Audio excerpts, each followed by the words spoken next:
En termes de méthodologie et de déroulement, bien entendu, il y a eu toute une phase de collecte de données et la régie a été vraiment efficace sur la phase qualification de la data et organisation même de la data.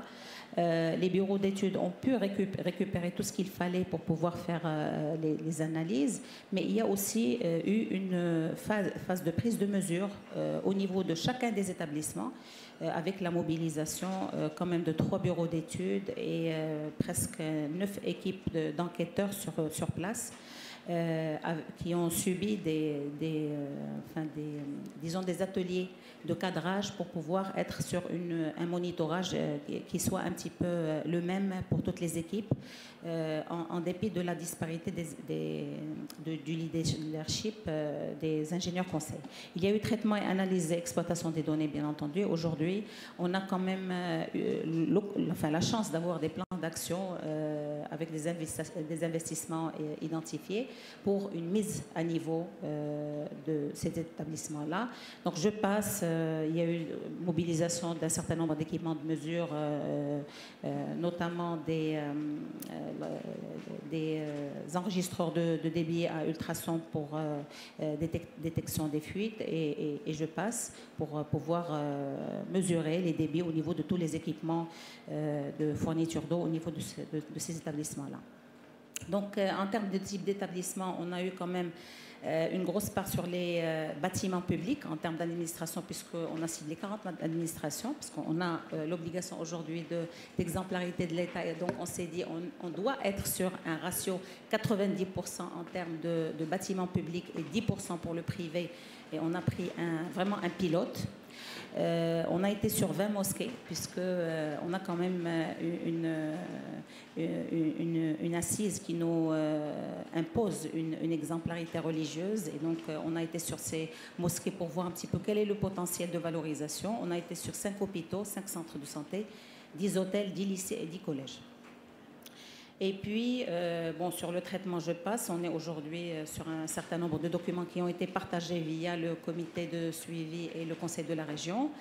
Ce qui est important à savoir, c'est que sur la segmentation de la consommation d'eau potable sur l'échantillon audité, on a quand même une grosse part de consommation sur les hôpitaux et sur les hôtels.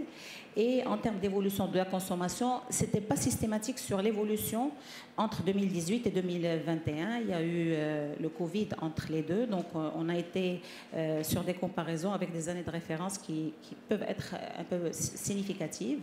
En termes de fuite d'eau, par exemple, on a quand même eu de mauvais élèves puisqu'on a été sur des ratios en termes de consommation, mais relatives aux fuites, qui pouvaient aller jusqu'à 68% au niveau des centres de santé. Donc, on a eu la chance d'avoir Citouzani au niveau du bureau d'études qui a réussi avec ses équipes à colmater ces fuites pendant ces enquêtes de terrain. Donc, on avait une chance inouïe d'avoir ces interventions pendant l'enquête.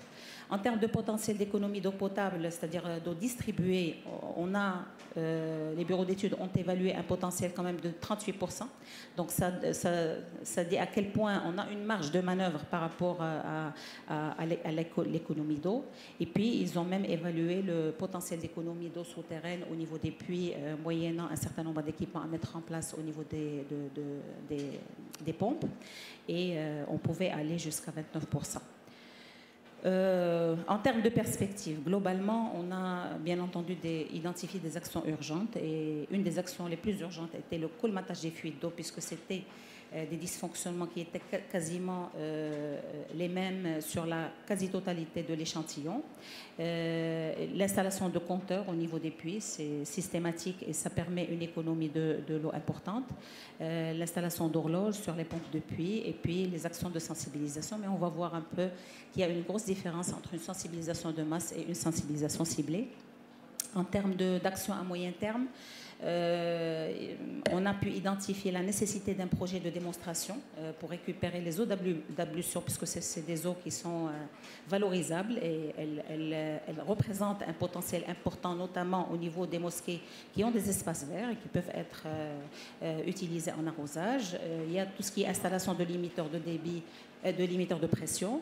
Et il y a tout ce qui est goutte à goutte à généraliser Il y a systématiser la maintenance, et c'est là où, en termes d'opportunités d'emploi, il y a quand même la possibilité d'enclencher des programmes et des campagnes d'entretien par des bureaux d'études, mais on peut imaginer des contrats de maintenance entre les secteurs qui portent ce genre d'établissement et justement ces BET ou là, ces entreprises montantes. On peut même imaginer la création de petites entreprises qui sont locales et qui sont spécialisées dans la détection de fuites. Et ça permet d'être dans la durabilité et dans la résolution des fuites de façon instantanée. À long terme, on peut prévoir la mise à niveau des réseaux de distribution, parce qu'on s'est rendu compte qu'au niveau des écoles, par exemple, il y a des écoles qui datent des années 60. Donc, vous imaginez un peu que le racolage au niveau du réseau de distribution ne peut pas être viable ni en termes financiers ni en termes d'économie d'eau. Alors, rapidement, quelques résultats par rapport à chaque échantillon. Au niveau des administrations, je vous présente une répartition de la consommation par poste. Mais ce qui est intéressant à savoir, c'est que du point de vue plan d'action, on a quand même la chance pour arriver à des avantages certains en termes de réduction de la consommation d'eau et du coût associé, et même en termes de création d'emplois et de valeur pour la ville. On peut imaginer un tiers d'investissement sur les équipements d'optimisation et d'économie d'eau, et on a les 2 tiers en termes d'investissement dans la promotion des entreprises de maintenance qui seront dédiées justement en termes de start-up à ce genre de besoin au niveau de la ville. Ce qui est intéressant aussi à savoir, c'est qu'en termes d'action phare, c'est tout ce qui est installation de limiteurs de débit. Donc, ce n'est pas une grosse affaire. On peut très bien imaginer des start-up au Maroc, au lieu de tout importer, de créer une activité autour de tout ce qui est équipement économe. Changement de robinet jaune, puisqu'ils ont une débitance qui est de loin pas économe. Donc, on peut avoir du 10 litres par minute. Généralisation aussi de tout ce qui est toilette à double chasse, et puis tout ce qui a trait aux espaces verts. Donc, il y a un réel monitorage au niveau de ces espaces verts. Donc, l'arrosage se fait encore aujourd'hui en plein jour. Donc, il y a un certain nombre d'actions qu'on peut systématiser avec les entreprises qui sont déléguées pour ce genre de tâches, soit relevant du conseil de ville ou là auprès des privés. Donc, il va falloir systématiser un peu tout ce qui est sensibilisation. Et de toutes les façons, on a quand même une marge de manœuvre sur l'économie qui n'est pas anodine. Donc 35%, on peut réaliser ce genre de compression de la demande. Et si on réussit le deal de la chasse aux fuites, ben, on peut arriver à des économies de 50%. Pour 2 minutes, s'il vous plaît. Je passe. Donc les mosquées, c'est le retour, la valorisation des eaux grises. Les hôpitaux, c'est les mauvais élèves en termes de fuite. Donc il faut miser, surtout qu'il y a des actions qui ont un retour sur investissement avec une durée très minime. Pour les hôtels, on a quand même une capacité à l'échelle de la région d'aller sur une viabilisation environnementale des hôtels qui peut vendre le territoire d'une meilleure façon. Je passe quelques actions qui ont été identifiées pour un investissement de 4,6 millions de dirhams sur l'échantillon. Donc il va falloir être incitatif auprès de ces opérateurs sectoriels privés pour pouvoir réussir le deal. Moi, je voudrais quand même finir pour dire que il faut être dans une démarche conventionnée pour pouvoir impliquer tout ce beau monde. Ce qui est intéressant aussi à dire, c'est qu'en termes d'extrapolation, on s'est rendu compte que sur la structure de la consommation de la ville de Marrakech, on se rend bien compte que les tranches domestiques prennent le dessus, et donc on a l'obligation aujourd'hui de miser sur le changement de comportement, et c'est pas une tâche facile, parce que même même avec toutes les campagnes de sensibilisation qu'on a pu mener, il reste un gros travail à faire en matière de marketing social pour voir un petit peu quels sont les intrants qui gouvernent un petit peu la démarche chez le citoyen, qui fait que ce citoyen n'est pas responsable sur ses consommations et pourquoi il peut l'être ou sur quels paramètres on peut intervenir pour qu'il y ait une consommation responsable.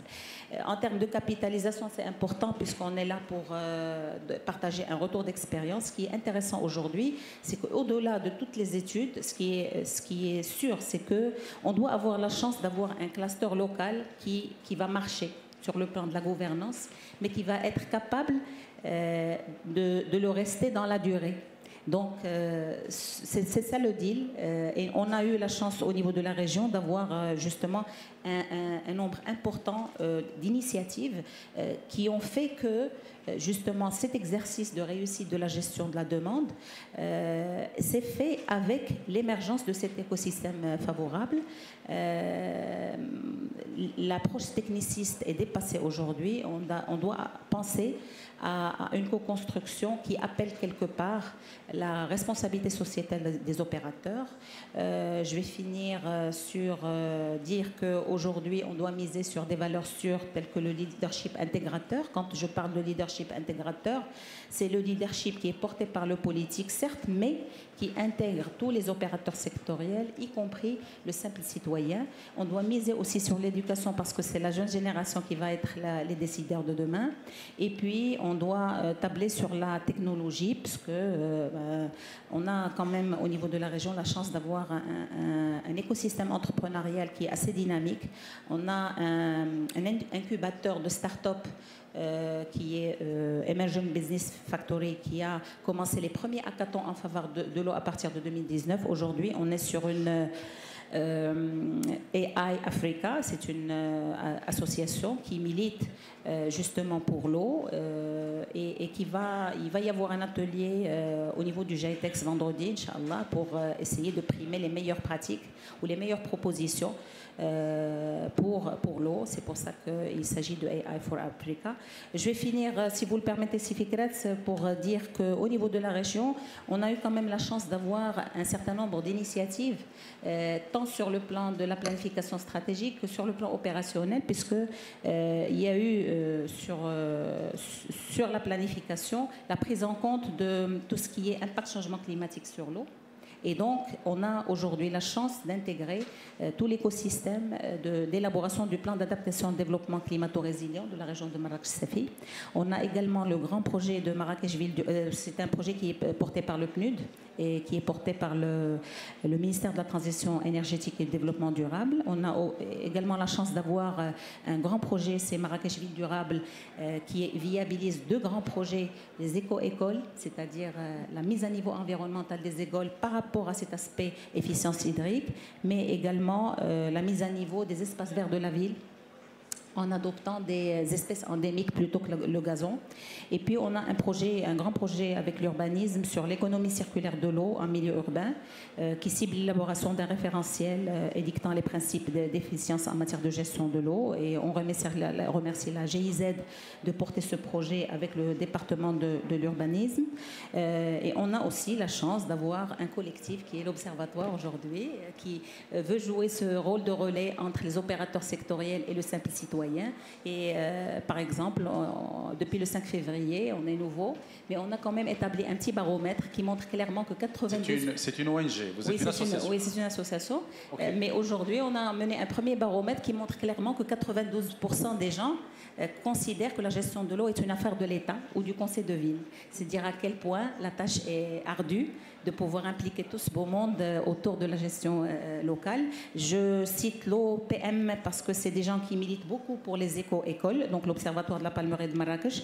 Je cite le musée de l'eau, puisqu'il a réussi avec nous à capter un financement de la Fondation Coca-Cola pour rénover les réseaux de distribution d'une dizaine d'écoles qui ont émergé de cette étude. Et aujourd'hui, on a une économie de 30%.